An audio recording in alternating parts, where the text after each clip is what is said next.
that's this. Okay, whatever. What was I gonna do? Shit. You told me you had a whole intro. I did have a whole intro. You can say you had a song. Oh, I did have a song. We did make a song.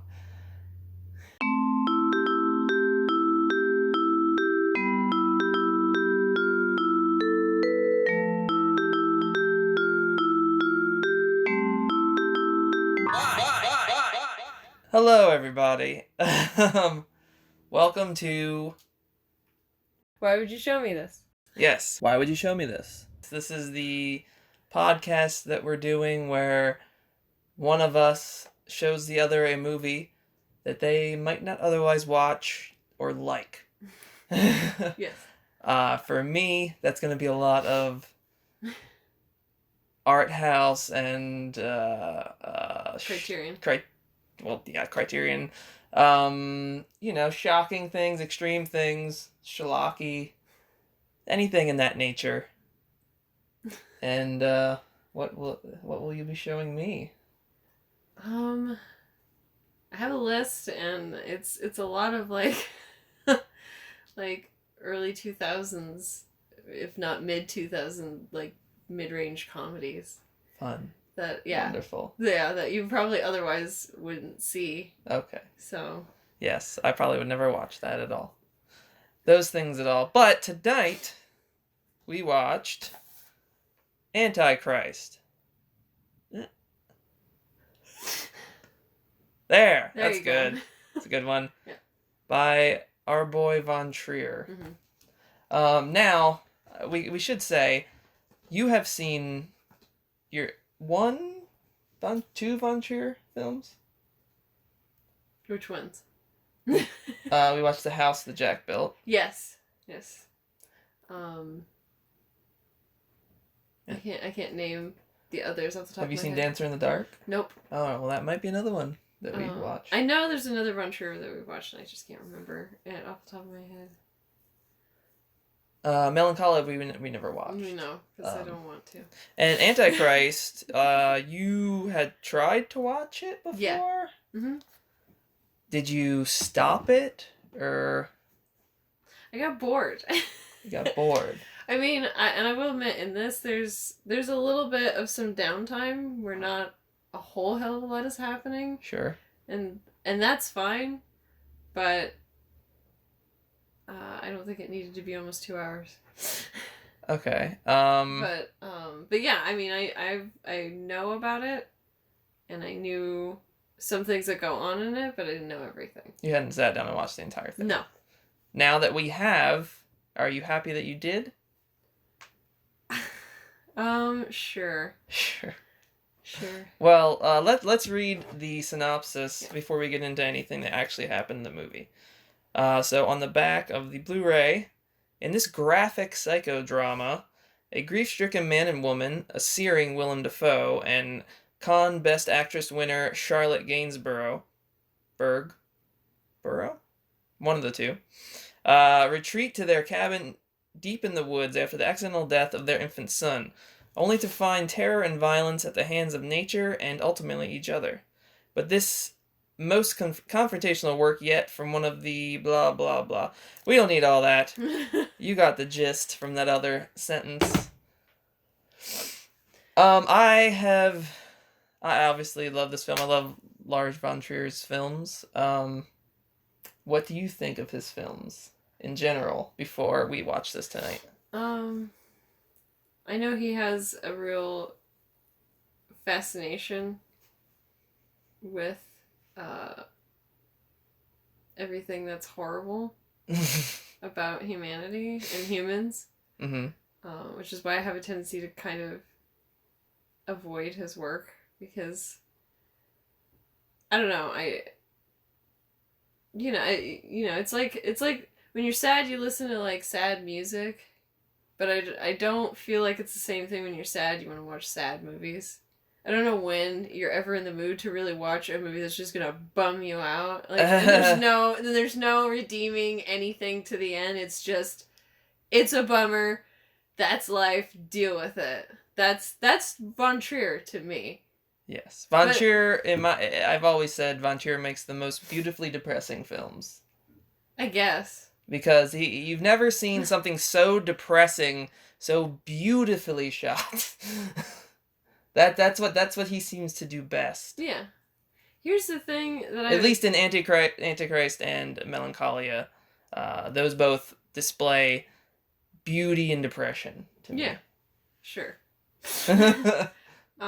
The thing that I was really confused about throughout the entire run of this was if he was the father of the fucking kid. Why didn't That's not clear. You don't think? No, it's not clear at all in this movie. Like, you know what you could misconstrue it as, because I did? Was that she had been going to him as her therapist, and they started a sexual relationship, and, you know, what happened. Yeah. And then he tries to help her through because he seems completely unaffected by it the entire time. You never see him dealing with his own shit. Okay. The entire time, except for in his dreams. Sure, fine. I am about to completely blow my mind. Tear up that thing. Go ahead. There's the scene in the beginning with the funeral where he's crying his eyes out. That's it. That's all we get. But that to me is the whole time. That's the father. He's the father. Yeah. Sure. He is. It's just it's very, like I said, it's very for me, especially going into it. And I mean, I guess I didn't read the back because it does say that they're husband and wife. Yes. But I'm saying if you don't read the back and you go into this blind, and correct me if I'm wrong, you guys can do this if you want. I guess you can't really go into it blind now, but whatever. It's confusing to me, at least, because I don't think it was very clear at all, because he made it his like mission to make her better, and I'm like, yeah, what about you? Well, that's the thing. That's what a therapist would probably do, or someone that doesn't want to deal with it.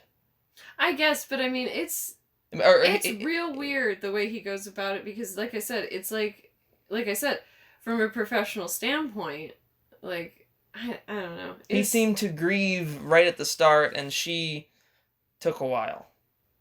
She didn't take a while. She lost her goddamn mind. That's probably the understatement of the century, is she took it really hard. Okay, that's... If you've never seen this movie, go watch it and see. Did she take it hard? I hope anyone who's listening to this has already seen the movie. Because if you haven't, it's probably a good time to stop this before we get into too much of what happens. That's true. Speaking of, let's go to the first opening sequence. Okay. The thing that starts everything. Yeah. What are your thoughts? The porn. One shot was porn. One shot. One shot. It's just... Von Trier likes that shit, you know? So... Yeah. No, I get it, and... I mean, he made a whole goddamn movie.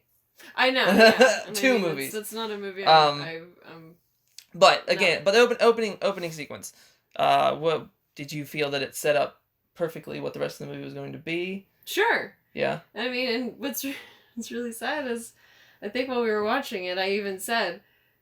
There's no way that you could be that into what you are doing. I don't care how good it is. No matter how wrapped up you are in whatever's going on in that moment and how good it is, I called it. I kind of said, there's no way you wouldn't notice your kid walk by the open door. I mean, there's no way. So. Well, we're getting ahead to the end at this point. I know, I'm just saying, that was something where I noticed that, and I was like, that's kind of weird. At one point you did say that you thought that maybe he wouldn't show the baby hitting the ground. Yes, and it was my mistake. Of course he's going to show the baby. I did say, I was like, well, my mistake for thinking he wasn't going to show the whole thing. He showed penetration during the sex scene. They're going to show the fake baby hitting the ground. And of course, it's just sometimes, and I don't know if I'm alone in this. I might get hate for it. I feel Von Trier can be really fucking heavy-handed when it comes to stuff where I'm sorry, and this is still the same scene, But they climax when As the baby as the baby hits dies. the ground. Yeah, I mean, Yeah. it's like... Well, she does. She does. He does too. But that is... In my interpretation, he does. I think they both do. It's in direct correlation with the end and what she does in the end. Yes, and I mean, and so, like, when that happened, I was like, oh, okay. Like, that was a bit... He needs to get his point across. Yeah, but you don't need to hit the audience over the head with it. Like, sometimes I think Von Trier thinks the audience is a little bit dumber than they actually are. No, I disagree with you. I'm sure you do. That's fine. But I do feel that, and I'm basing that a little bit off of interviews that I've seen. The thing about it is that the orgasm as the baby is dying has significance to the story and what he's trying to tell. I know. So I don't think it's heavy-handed at all. I think it's just the right touch. But I mean, that's a question to be asked during this: is what story is he telling? What story is he trying to tell? Because I asked myself that the entire movie. Where I'm like, what is he trying to get across here? What is he trying to say? Because some of it was obvious and some of it was like, I have no idea. Well, I mean, obviously he's telling a story of a grief-stricken couple and getting through that as a couple if you can, which obviously they cannot. No. Mixed with, some witch shit. I mean, so ultimately at the end of this, you have more questions than answers. Oh, I don't. You don't? No. Okay. Well, I mean, and again, I wasn't impressed. No? No. Okay. I mean, truthfully, you know who I was impressed by? Who? Defoe. That's it. You weren't impressed by Charlotte? No. Why not? She She gave pretty much everything in this role. I mean, I guess she was good because if her role was to make you fucking hate her, yeah. then I don't know. She did a good job. That's what you felt. I hated her. I almost felt empathetic because of the fact that she had lost her kid, and before the end, it seemed completely accidental, which I guess it still is, but I think that's up for debate. I think that point. Like I said, we're getting ahead of ourselves. That point is up for debate. We'll get to that, but that I think is up for debate. That's up for interpretation. Yeah, but she I don't know. So the scenes where she's feeling all that grief is pretty. It's pretty. I mean, yeah. Good. Yes, she's getting some dark places. But and I think Von Trier even plays upon this is that he counts on you to not necessarily feel bad for her. Like I mean, I think he specifically chose the act of sex. Mm-hmm. So that you have a reason to maybe not feel bad for the couple because you're like, well, you were, because people who would view sex as sinful or whatever, they'd be like, well, you got what you deserved then because that's what you were doing. You should have been taking care of your kid, And I'm not saying that's how I feel. I'm saying that's how some people would feel watching this. Yeah. Is that they might not necessarily, and I think again. Von Trier isn't just about one emotion when it comes to his films. He's about the whole array of despair and anger and everything that comes with that kind of stuff, I feel like. Mm-hmm. And I think he does, in some parts, count on you to root against her. Because she's being so... Well, I mean... She's being so... non-agreeable. I mean, that's not the right word for it, but I mean, when she gets violent... No, she's pretty non-agreeable, I'd say that. Yeah, I know, but I mean, that's the thing. It's like, when she gets violent, that's it. For me, then I don't necessarily feel bad, because I'm like, you don't need to be violent. But that's where do you take this movie? Do you take it on face value that she is just going crazy and starts to hurt him, or do you take it that she is some sort of supernatural thing is happening to her that she has unlocked when she was there with her kid before, or that she's been maybe actually she said it was her thesis, so a while now that she's been looking into this witch type stuff, or the women are evil type stuff. Yes. So which way do you go? Which what do you think was happening? I don't know. Yeah. Well, if you weren't impressed at the end of the movie, then I doubt you really give a shit which way it's going. I don't. Yeah, you don't. So, because to me, none of it is excusable. So, what would you say is your main problems with the film, with certain scenes, with what? I think after a time, you can't empathize with her because she's so annoying. She's just so screechy and violent, and like after a time, it's just like I don't even understand why he would want to help her. Mm-hmm. Like, because I mean that's the thing. Your empathy ends at some point, especially once that person like turns. And so does his. Oh yeah, but not until it didn't flare up until the very end when, I mean, I guess it ended up saving him to some end. Yeah. But... Yeah. So you really like the blood ejaculation. Yeah, I hate everything about this. No, I didn't. I know. I don't like anything that's like that. Explain to me what purpose that scene serves. Other than pure shock value. It's hard to say exactly what is meant by that. Because it's just shock value. Well, maybe. Mm-hmm. Maybe it's just something in there that he just wanted in there, just as like, here you go. Mm-hmm. But, I mean, she was trying to have sex with him. Yeah. So... And he was doing exactly what she wanted him to do. Like, that's the thing that pisses me off. This woman is so demanding when it comes to sex. And she wants also sexual violence. Yes. And gets pissed off. Yes. When he will not oblige.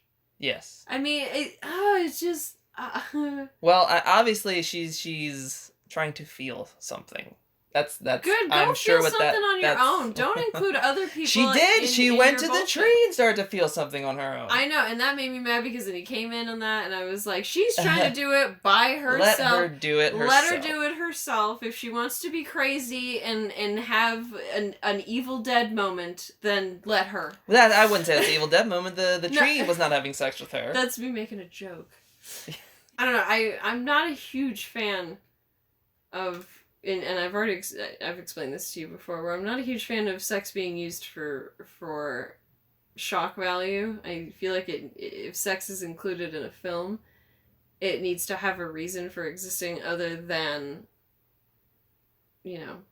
nakedness, which is usually what it exists for. Well, there's lots of stuff you couldn't do this in this film. It's just, it got a bit much after that, and just the way she went about it, she's just so violent on like getting on top of him and getting his like stuff out, and it's just like, you're gonna rip it off. Like it's... Well, were you surprised that his penis was not cut off? I was, because there's quite a big rumor about this movie that his dick is like cut off. Yeah, well, that's which is not complete what opposite. Yeah, it's not what happens at all. Yeah. But I did call. I knew somebody. Somebody was getting cut. I knew that. I mean... You can just tell. The film just allowed... Just going right there. The track that film is on. Yes. Okay, so... Yes. What about the three beggars? What about yes. that? What do you think of that whole thing?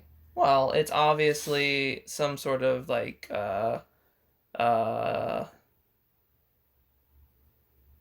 it's something. The three things that depression wants you to hold on to. It wants you to hold on to your pain, and wants you to hold on to that grief, and wants you to be in despair. So I think that's what they represent. Why do you think Von Trier makes these films that are all because he has depression? Right. Yes, because this is him exercising his depression. Both what is it, Antichrist, Melancholia, and there's another. I think it's just those two. It's his like depression trilogy or something. Yeah, he's got 3. Yeah, I forget what the other one is. The Nymphomaniac one. Yeah, there you go. Yeah.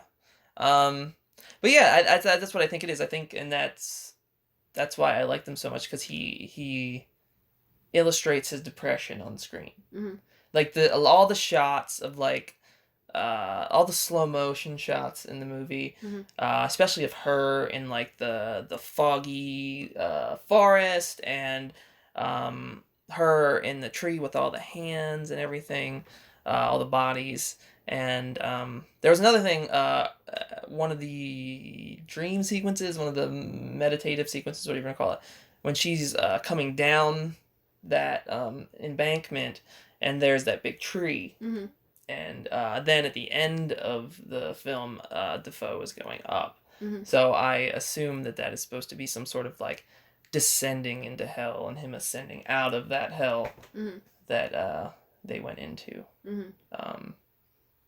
But all the slow motion shots in this movie are beautiful and incredible, and I love them, and I could just stare at them on repeat. I'm glad. Yeah. You have none of those feelings about this movie, do you? No, you do not.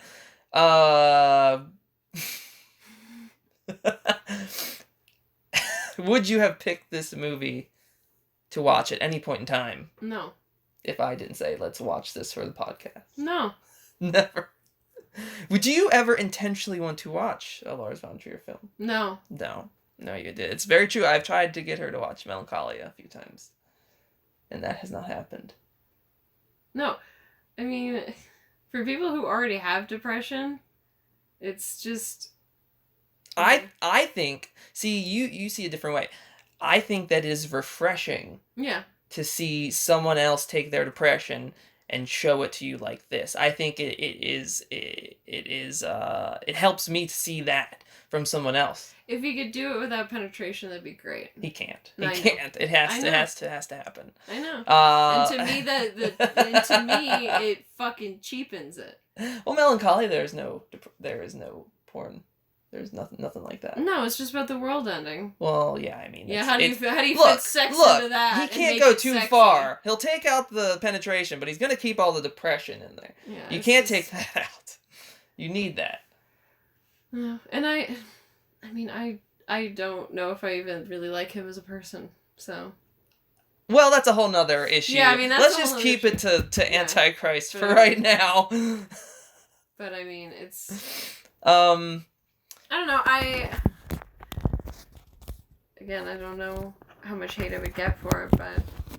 Get all the hate. This is a podcast about Dani. She does not really watch that many art house films. I love them. I watch them all the time. So, as well as this is a great podcast for me to get her to watch these films with me, it's also interesting because I like the fact that this is not what you would normally watch. No. And eventually we'll get to things I would not normally watch. But I like people's opinions who watch quote unquote normal movies and then watch something like this. Like there's lots of long drawn out just imagery that I don't think...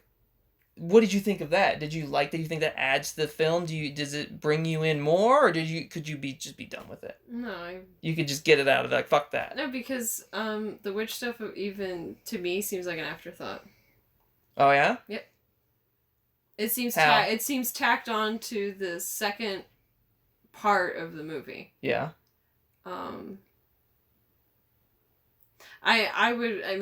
I would classify this as like witch torture porn.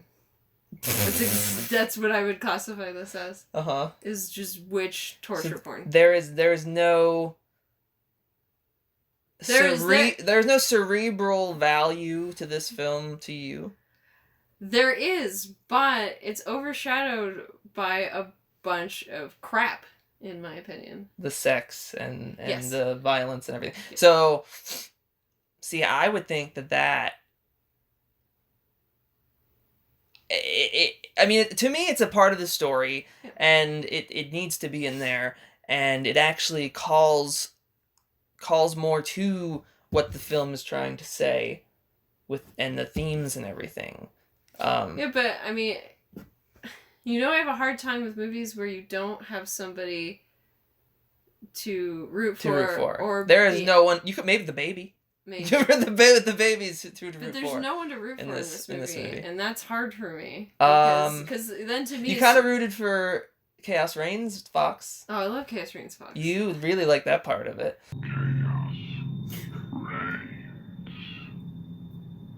Hell yeah! Hell yeah, Devil Fox! Love that part. It's the best fucking part of the movie.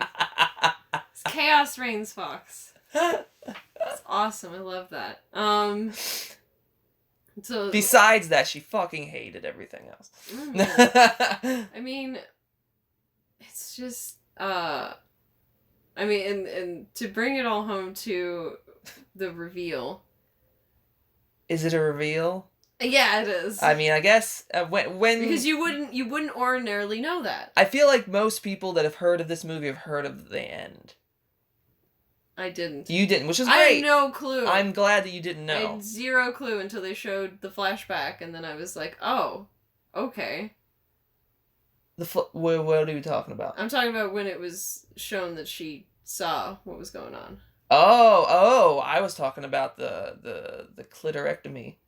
No, you're farther than I am. Yes. Okay. So, yeah. So you called that in the beginning.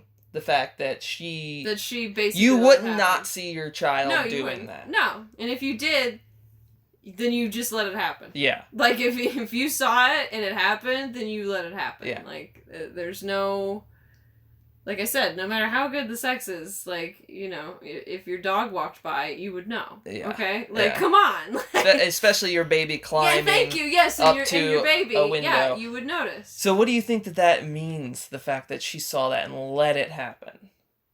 Did she let it happen? Was that the baby? She was like, I fucking want the baby to die? Or was she like, it's just getting on the table? I don't think at all that that's what that is. Yeah. Well, she wouldn't. If that were the case, she wouldn't have tortured herself the entire movie. Very true. Very true.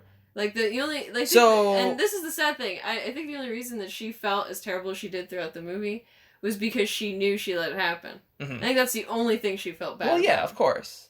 Well, because she knew. Yeah, I mean, I don't know, but why did she let it happen?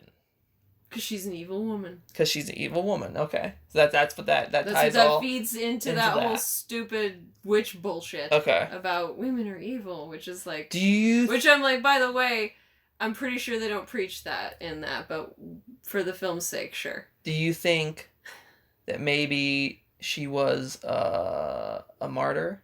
No. Because the end of the film mm-hmm.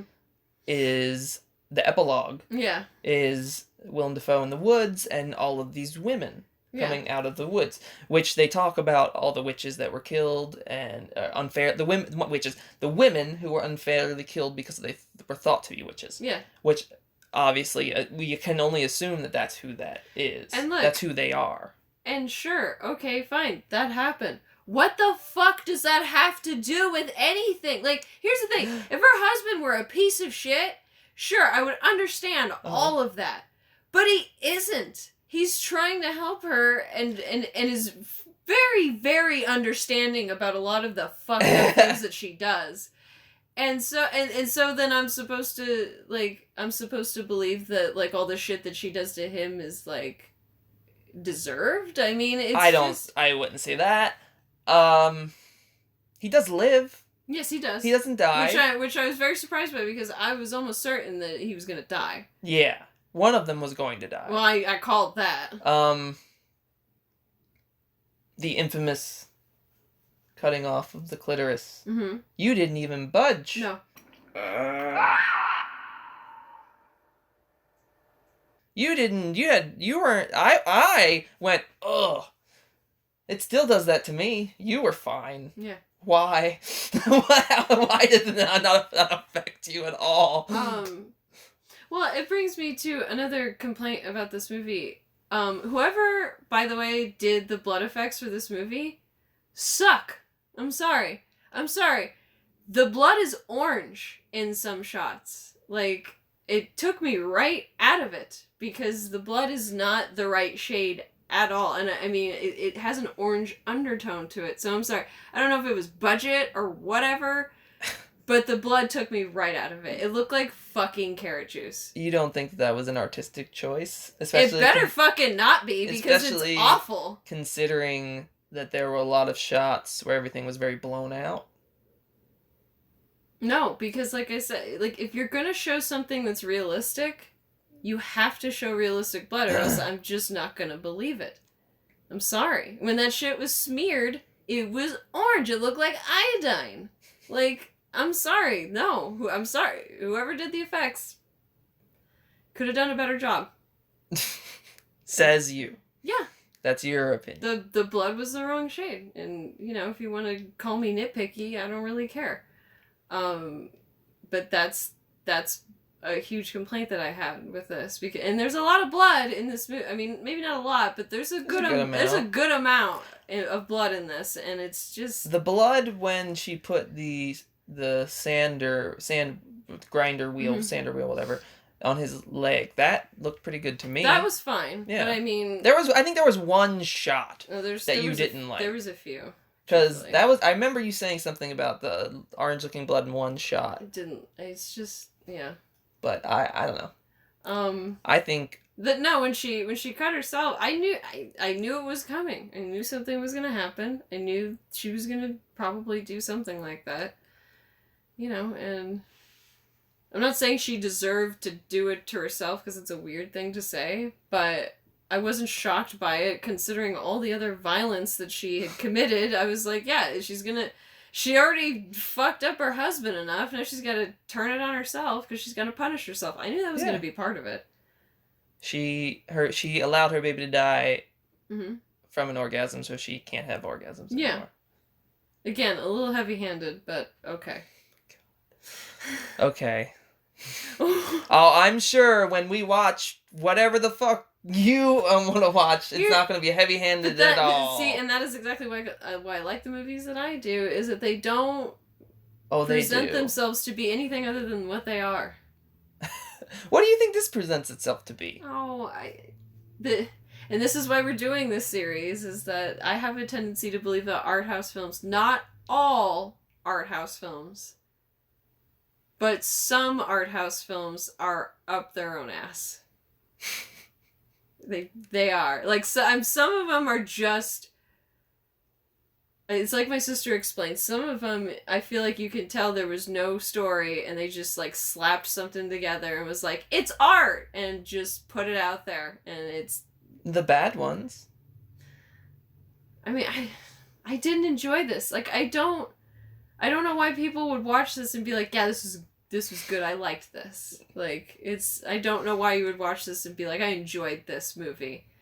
I mean, truthfully, like, another Von Trier movie that I did enjoy was The House that Jack Built, and that's horribly violent. Horribly violent. But it doesn't take itself too seriously, and that's what I love about that. No, it's a dark comedy. Yes. And this is not a dark comedy. No, this takes itself a little too seriously, and... I mean, it's supposed to be serious, I get that, but I mean, it's just... I don't think you can make a dark comedy out of a couple fucking and allowing their baby to crawl out of a window. But like I said, I stick by my whole... I feel like the witch stuff was put in the second act as an afterthought. Mm-hmm. I mean, maybe it was like supposed to be some sort of twist or whatever, but it really didn't come off that way. It just came off as... Oh, we'll put this in here too. Yeah. You know? Yeah. and that's how it comes off to me. Like, I think the first half is really good. I think At what point do you start to not like it? The cabin. Once they get to the cabin, I don't give a shit. Done. Nope. Okay. I don't, because at that point I'm like, she's gonna go off the rails, and she's just gonna do a bunch of crazy shit, and that's gonna be the end of it. You know, like I don't know. I feel like people are really gonna think that either I'm an idiot and I don't understand what's going on in the film, or I'm some sort of like people are gonna be like, she's against like sex and violence. What the? I'm not against sex and violence. I just am. She needs it to be gratuitous. I don't. And that's what she likes. I feel like sex and violence can be used in the right ways. I've seen it be used in the right ways, and sometimes I've viewed it as like, here's the thing, Will gets mad at me because I don't like this, but I like Hostel. Yeah. And that's what upsets him. Is that he doesn't Hostel, understand why I like which Hostel. There is... I mean, I like Hostel too, but there is no... This tells a story, this gives you a feeling. Hostel is just... torture porn. Yeah, I mean, Hostel's torture porn. This is something that you'll think about. At least that after I first watched this movie, I thought about it for a long time. But here's the question. Do you want to think about this? Yes, because I don't. do. I really do. I want to think, because Well, okay, there was something they said in here that I agreed with that was pretty fucked up. Which was her talking about how women are not in control of their bodies. Nature and is. that nature is. Yes. And like, for a second I went... You're like, am I her? I went... Are there any weights around? Oh, Jesus Christ. Sorry. We don't have a drill, so that's good. But I mean... So when speaking of that, it's very fun to watch this movie as a couple. It's yeah, that's a whole other level. Another layer of stuff. Yeah, it's like, let's start with this movie about a couple killing each other, basically. Okay, but you have to admit, like, once he started killing her, you were like, okay, I get it. Because, I mean...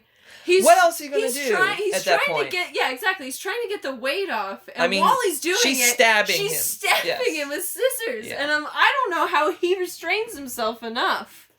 But at the same time, I think it's because he can't get to her. And then once he does what he does. Yeah. And, I mean, the sad thing is that you can see as he's doing it, he takes no pleasure in doing that at all. He doesn't. He closes his eyes. But it needs to be done. Oh, and he knows... Well, that's the thing. He knows that because if he doesn't kill her, she will kill him. Yes. But he closes his eyes and, like, grimaces and everything, and he hates it and stuff like that. You know, and... I don't know. When it came to the violence that she did, it almost seemed like she... Truthfully, it almost seemed animalistic. And that's also something that I noticed in the scene where she's in the bathroom and, like... breathing really heavy. And I thought to myself, I said, this is almost like a transformation scene, is what it's supposed to be like. Is that this grief is transformative. Yeah.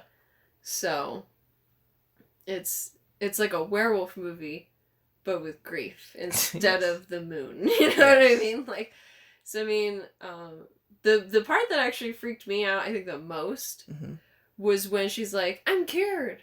I'm cured. Yeah. You know what I mean? She was all fine and laughy and all that stuff, and he was like all freaked out. Where he was he was just like, you're not. Yeah, she gets really upset. Yeah. And that was creepy because I'm like, she's trying to trick him.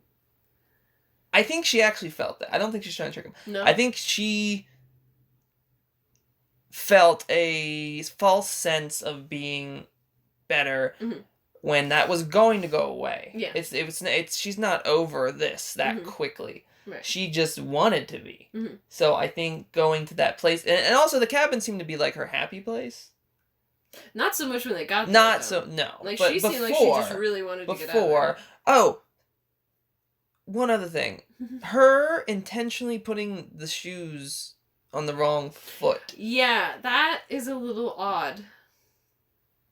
Do you think? Because when they show it, and I don't know, and the funny thing is that because we're on Defoe, and then it switches to that because he's looking through the pictures. He looks at the pictures, and we don't know if. Well, no. He's looking through the autopsy, And he Yeah, sees, that too, yeah. they were like, "Here's the foot." We didn't know if. And here's the thing. I don't know if that's him imagining her doing that, or if that's really what she did. That's her doing that, because he starts to go through the photos, and he sees in every photo that they're on the. So what that says is either she was intentionally doing that, or she just had no clue what the hell she was doing. It's one of the two.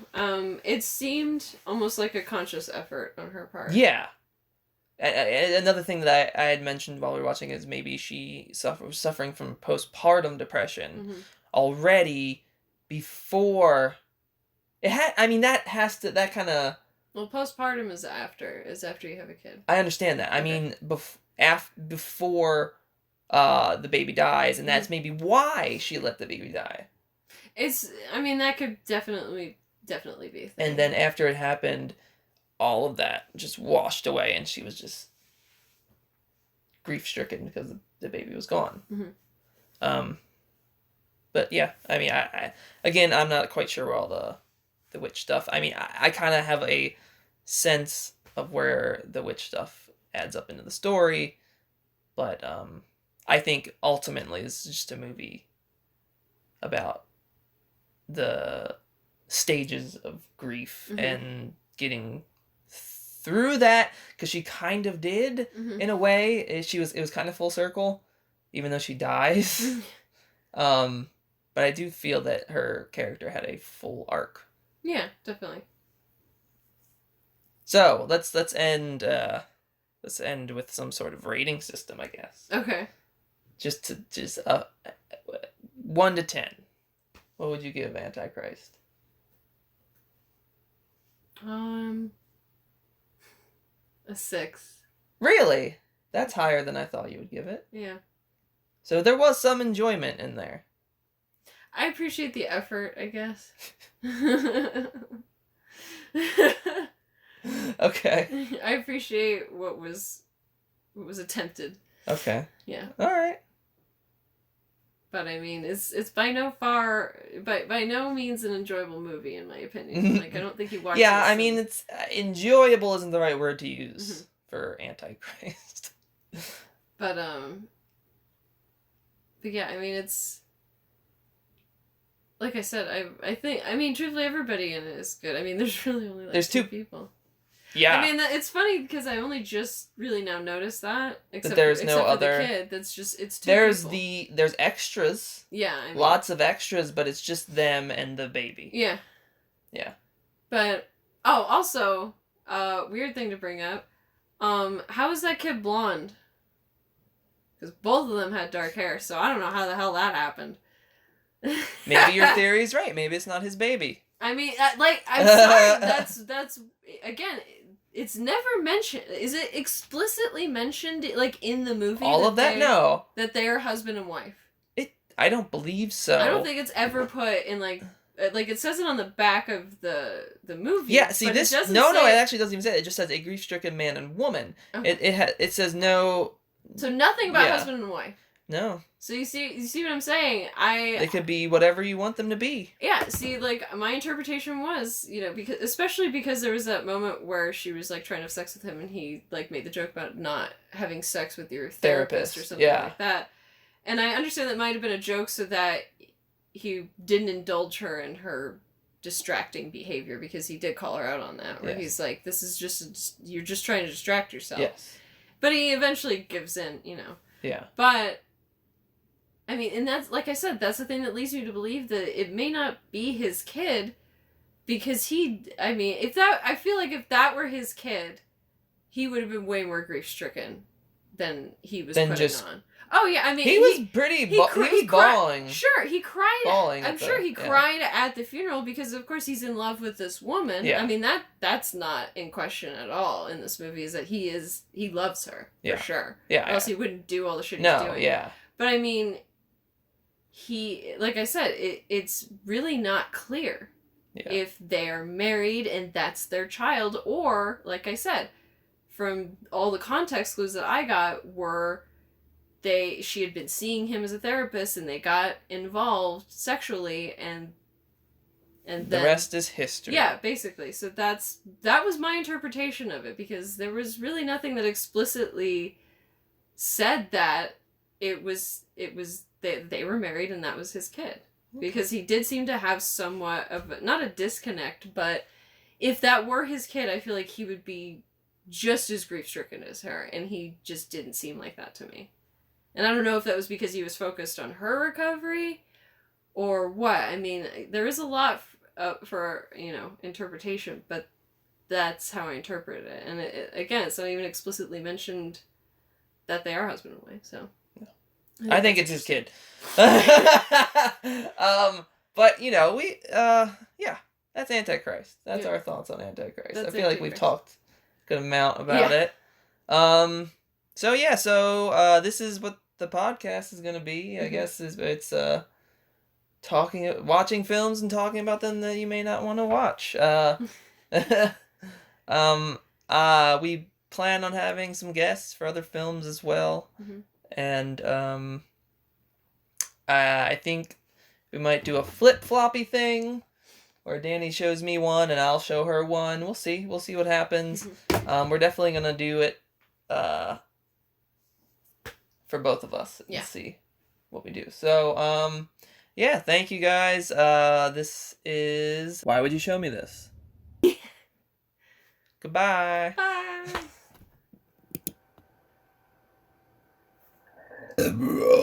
Ooh. Good shit.